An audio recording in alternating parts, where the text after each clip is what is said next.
عام انتخابات کے حوالے سے پہلے تو سوال یہ ہوتا ہے کہ انتخابات کب ہوں گے. چلیں کسی حد تک اس پہ یقین کر لیں کہ جنوری کے آخر میں یا فروری میں کسی وقت ہو جائیں گے، کیونکہ 11 مارچ کو سینٹ کے الیکشن ہیں، تو عام امکان یہی ہے کہ اس سے پہلے یہ پروسیس ہو جانا چاہیے. پاکستان میں کچھ بھی ناممکن نہیں ہے، اس لیے اس کو حتمی نہیں جاننا چاہیے، لیکن امکان یہی ہے کہ اس سے پہلے یہ پروسیس ہو جائے گا. لیکن جو بڑی سیاسی جماعتیں ہیں ان کی طرف نظر ڈالیں تو ایک تاثر یہ ہے کہ پنجاب جو ڈیسائیڈ کرتا ہے کہ مرکز میں حکومت کس کی بنے گی. عام طور پر جو پنجاب جیت کے آتا ہے مرکز میں اس پوزیشن میں ہوتا ہے کہ اگر اپنی سیٹیں پوری نہ بھی ہوں تو کسی ایک جماعت کو ساتھ ملا کر تو کولیشن گورنمنٹ بنا لے.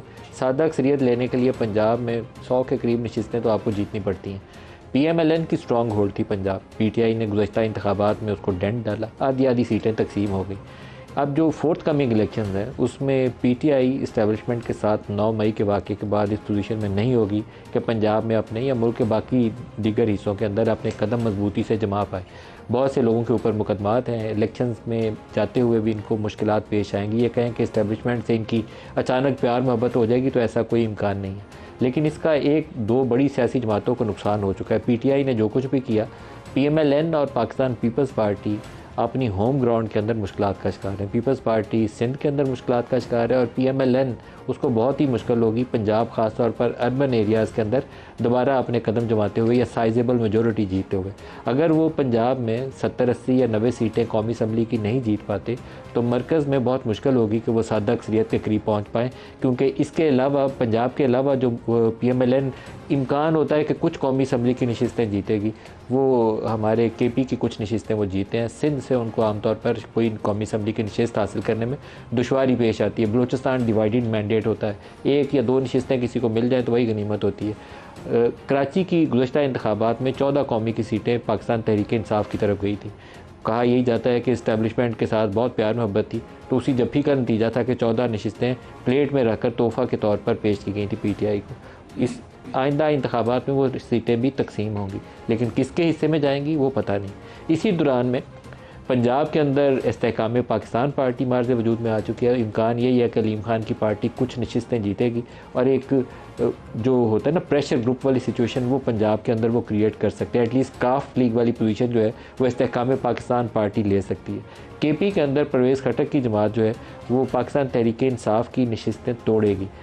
اسٹیبلشمنٹ کی حمایت بھی حاصل ہوگی اور وہاں پہ بھی ایک سائزیبل نمبر پرویز خٹک کے ساتھ کھڑا ہوگا. ایسے میں ہی شاہد خاقان عباسی اور مصطفیٰ نواز کھوکھر اور مفتاح اسماعیل کی جانب سے ایک نئی سیاسی جماعت کی بات کی گئی ہے. اب نئی سیاسی جماعت ایسے حالات میں کہاں قدم جمائے گی، کہاں سے جیتے گی؟ کہا جائے کہ ضرورت تو ہر وقت ہوتی ہے کسی بڑی اچھی آرگنائز سیاسی جماعت کی، لیکن اس کو جیتنے کے لیے پاکستان میں مضبوط امیدوار بھی چاہیے ہوتے ہیں اور پاپولر اپیل بھی چاہیے ہوتی ہے. اس وقت کون سا سلوگن لے کر جائیں گے جو لوگ ان کو قبول کر لیں گے؟ کیونکہ عام جو پاکستانی شہری ہے وہ مہنگائی میں دبا ہوا ہے انہی سیاسی جماعتوں کی وجہ سے، اور یہی وہ چہرے ہوں گے جو کسی نئی سیاسی جماعت کا اس وقت حصہ بن سکتے ہیں. مہنگائی کی وجہ سے، بے روزگاری کی وجہ سے، غربت کی وجہ سے، بلوں کی وجہ سے، تو کوئی شارٹ کٹ سلیوشن کسی ایک کے پاس ان کا ہے نہیں ہے. آج کے پروگرام میں ہم انہی ایشوز کو ڈسکس کریں گے، اور ہمارے ساتھ جو مہمان شخصیات میں شامل ہیں، عباسی صاحب پاکستان کے سابق وزیر اعظم، مصطفیٰ نواز کھوکھر صاحب سینئر سیاستدان، اور مفتاح اسماعیل صاحب پاکستان کے سابق وزیر خزانہ ہیں. سب کو خوش آمدید کہتا ہوں پروگرام میں. خاقان عباسی صاحب، یہ سوال کافی مشکل ہے کہ کیا نئی سیاسی جماعت بننی چاہیے یا نہیں بننی چاہیے. بعض لوگوں نے ماضی میں تجربات کیے، لیکن اس کے بعد وہ ایک سنگل پارٹی کی، جیسے شیخ رشید کی جماعت ہے تو ایک نشست کی جماعت ہے، وہ اس سے زیادہ ان کی طاقت نہیں ہے، اور وہ ایک نشست بھی اگر جس دن اسٹیبلشمنٹ سے انہوں نے زیادہ لڑائی ڈال لی تو وہ ایک نشست بھی جائیں گے. آپ کو نئی سیاسی جماعت کا خیال کیوں آیا؟ نہیں، میرا نہیں ہے، خیال بہت سے لوگوں کا خیال ہے. اس کی وجہ یہ ہے کہ آج جو تمام بڑی جماعتیں ہیں وہ پچھلے 3 سال میں اقتدار میں رہی ہیں، اور آج جو ملک کے حالات ہیں ہم سب اس کے ذمہ دار ہیں. تو اس لیے اب وہ کیا طریقہ ہوگا کہ عوام توقع یہ رکھیں کہ کل حالات بہتر ہو جائیں گے. سب جماعتوں نے ایک چیز کا مظاہرہ کیا ہے کہ وہ ان حالات پر قابو نہیں پا سکی. ناکامی ہے تینوں بڑی سیاسی جماعتوں کی ناکامی ہے. جب یہ حالات ہو گئے تو یقیناً ایک جگہ بنتی ہے ایک نئی سیاسی جماعت کے لیے. لیکن انہی 3 بڑی سیاسی جماعتوں میں ایک جماعت کی طرف سے آپ وزیر اعظم رہے، تو آپ کی اپنی ناکامی بھی ہے. میں تو سب سے پہلے اعتراف کرتا ہوں نا کہ ہماری ناکامیاں ہیں. تو پھر آپ کی طرف امید کیوں باندھی جائے؟ ناکامی آج کی نہیں ہے، لیکن جس طریقے سے 2018 کے بعد حالات خراب ہوئے ہیں اس کی ذمہ داری ذرا ہم سب پر تھوڑی زیادہ ہو جاتی ہے. آپ سے کیوں امید لگائی جائے؟ ایک دفعہ تو 1 سال کے لیے وزیر مجھ اعظم سے آپ رہ بالکل چکے ہیں. امید نہ لگائیں. میں سیاسی جماعت سے امید رکھتا ہوں جو ایک ایسا پیغام لے کر آئے گی کہ عوام کے مسائل حل کر سکتی ہے. 3 جماعتوں نے تو یہ مظاہرہ کر دیا کہ ہم نہیں کر سکتے. تو جو جماعت یہ کہے گی کہ ہم عوام کے مسائل حل کر سکتے ہیں، اس کے اندر جو چہرے ہوں گے کریڈیبل ہوں گے تو وہ یقیناً وہ سیاسی جماعت اور لوگ مائل ہوں گے. آسان کام نہیں ہوتا نئی سیاسی جماعت بنانا یا اس کو الیکشن میں لے کر جانا. جی بالکل. تو میں نے اسی لیے ہمیشہ بات کی ہے، مصطفیٰ کھوکھر صاحب نے بات کی ہے کہ جماعت کی ضرورت ہے. بہت سے لوگ اس طرف دیکھ رہے ہیں. اس کو با مقصد ہونا چاہیے، اس کا مقصد ہو مسائل کو حل کرنا. اقتدار کی تلاش میں تو سب ہیں، ہر ایک طاقت چاہتا ہے. سیاسی جماعت اقتدار کے لیے بنتی ہے، حکومت میں آنے کے لیے بنتی ہے. لیکن الٹیمیٹ آبجیکٹیو یہی ہوتا ہے کہ الیکشن جیت کے ہم آئیں گے اور یہ پروسیس ہوگا، اس سے لوگوں کی مدد کریں گے. جی بالکل. سلوگن تو یہی ہوتا ہے. لیکن جب آپ کا پہلا اور آخری مقصد ہی حصول اقتدار ہو جائے پھر بات نہیں بنتی. آج صرف اقتدار کی جنگ ہے.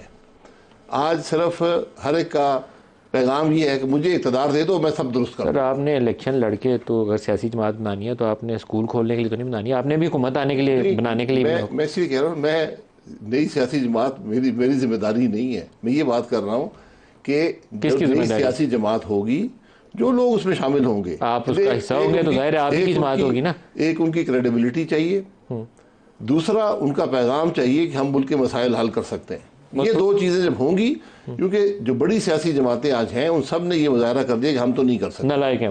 مصطفیٰ نواز کھوکھر صاحب آپ کی طرف کیوں امید لگائیں؟ آپ پیپلز پارٹی سے ہیں. شاہد خاقان صاحب وزیر اعظم رہ چکے ہیں پی ایم ایل این سے، اور کئی دفعہ ایم بھی رہ چکے ہیں. مفتاح صاحب کوئی 2-3 دفعہ وزیر خزانہ رہ چکے ہیں پی ایم ایل این کی جانب سے. اگر آپ لوگ پہلے سولوشن نہیں دے سکے تو اب آپ کیا سولوشن دیں گے؟ شکریہ ندیم بھائی. اس وقت جو ہمارے ملک کے حالات ہیں اس میں سب سے بڑا المیہ یہ ہے کہ ہوپلیسنس ہے، نا امیدی ہے. اور وہ نا امیدی اس حد تک پھیل چکی ہے کہ آپ نے اپنے ابتدائی کے اندر بھی ذکر کیا کہ جو ہمارا حکمران طبقہ ہے جس کے اندر ہماری ساری اشرافیہ شامل ہے، ہماری political parties, political elite, judicial elite, military elite, ہمارا بڑا کاروباری طبقہ، میڈیا، ایک بہت بڑا ڈسکنیکٹ ہے لوگوں کے ساتھ. حصول اقتدار کے لیے آپس میں اقتدار کی رسا کشی میں اتنا ہمارا حکمران طبقہ مگن ہے کہ اس کو احساس نہیں ہے کہ اس وقت لوگوں کے ساتھ کیا بیت رہی ہے. جس کے لیے ہم سیاست کرتے ہیں وہ آج اپنے بجلی کے بل دے، اپنے گیس کے بل دے، اپنے بچوں کی اسکول کی فیسیں دے، اپنے کچن کا خرچہ چلائے، اپنے بیمار والدین کے لیے دوائیاں خریدے. اس کو نہیں سمجھ آ رہا کہ اس نے اپنا اگلا مہینہ یا اس نے اپنا اگلا دن یا اگلا ہفتہ کیسے گزارنا ہے. وہ اپنے سے 500 میل دور دیکھ رہا ہے کہ وہاں پر سیاستدان ہیں، آپس میں لڑ رہے ہیں، ایک لیول پلینگ فیلڈ کا مطالبہ کر رہے ہیں، کوئی کسی طرف بیساکھیوں کی تلاش میں ہے. اس ماحول میں آپ کا اس وقت 20 سے 25 ہزار نوجوان لیبیا میں پڑا ہوا ہے ایجنٹس کی قید میں، جو سمندر پار کر کے یورپ جانا چاہ رہا ہے. اس حد تک نا امیدی اس ملک کے اندر پھیلی ہوئی ہے کہ امید جو جگانا ہے وہ ایک ہمالین ٹاسک ہے. اور ہم یہ نہیں کہتے کہ ہم عقل کل ہیں، ہم یہ نہیں کہتے کہ آپ کے خیال میں 3 بڑی جماعتیں کیوں ناکام ہوئیں؟ آپ نے پہلے جماعت بنانے کا خیال آپ کو آیا تو پہلے آپ نے یہ کاز ڈھونڈی ہے کہ کس وجہ سے ناکام ہوئی ہیں؟ اس وجہ سے ناکام ہوئی ہیں ندیم بھائی کہ ان تمام جماعتوں نے ان کا جو حکومت میں آنے کا جو مقصد ہے وہ صرف اور صرف اقتدار حاصل کرنا ہے. نمبر 1 سیاسی جماعتوں کا یہی ہوتا ہے، آپ الیکشن میں جاتے اسی لیے. نہیں، آئی بیگ ٹو ڈیفر. ہمارے ہاں المیہ پچھلے 2-3 دہائیوں میں یہ ہو گیا کہ ہماری جو سیاست تھی وہ کسی نظریے پہ قائم تھی، اس نظریے سے ہٹنا شروع ہوئی، آہستہ آہستہ ہٹتی وہ صرف ایک نیکڈ پاور گریب کے اوپر آ گئی. آج سیاست میں کوئی نظریہ نہیں ہے. آپ کسی پیپلز پارٹی والے سے پوچھیں کہ کیا جناب آپ آج پیپلز پارٹی میں اس لیے کہ آپ لیفٹ آف دا سینٹر، بائیں بازو کی سیاست میں آپ بلیو کرتے ہیں، پروگریسو ویلیوز میں بلیو کرتے ہیں، ان کو پتہ ہی نہیں ہوگا کہ یہ آپ کیا گفتگو کر رہے ہیں. آپ کسی مسلم لیگ والے آدمی سے پوچھیں کہ کیا آپ رائٹ ونگ پالیٹکس جو اس کے جو تقاضے ہیں کیا آپ ان میں بلیو کر کے مسلم لیگ نون میں؟ نہیں.